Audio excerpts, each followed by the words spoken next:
Magandang hapon mga ka-happy hour. Narito ang mga balita para sa MBC TV Network News Update, 5 PM edition. Sa MBC TV Weather Update, Bagyong Aghon, magkakaroon ng tropical storm, ayon sa Pag-asa. Napanatili ng Bagyong Aghon, habang nasa Mauban, Quezon.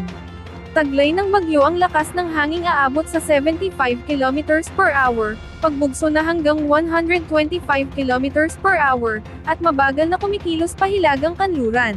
Sa forecast ng Weather Bureau as of 2 PM, posibleng lumabas ng bansa ang bagyo sa Huwebes, May 30. Kaninang alas 11 ng umaga, nakataas ang signal numbers 2 at 1 sa mga sumusunod na lugar, dahil sa Bagyong Aghon.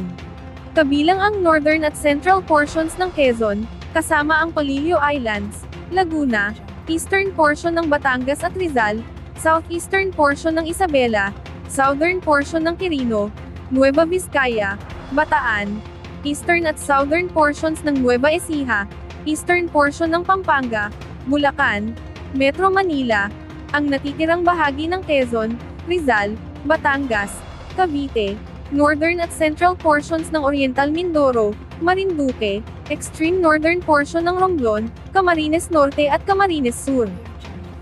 Isang malungkot na balita mga ka-happy hour. Batikang direktor na si Carlo J. Caparas, pumanaw na.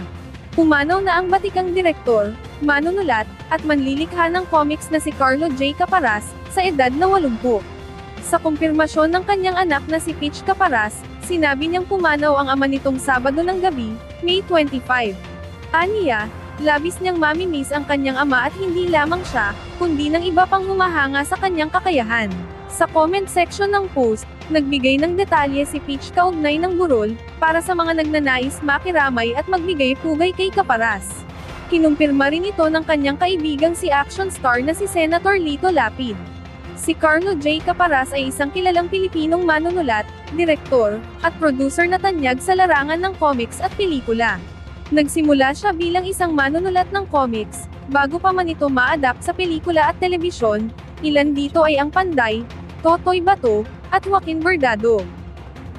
At yan ang mga balita para sa MBC TV Network News Update, 5 PM edition. Samahan ninyo kami bukas, mula alas 9 ng umaga, hanggang alas 5 ng hapon.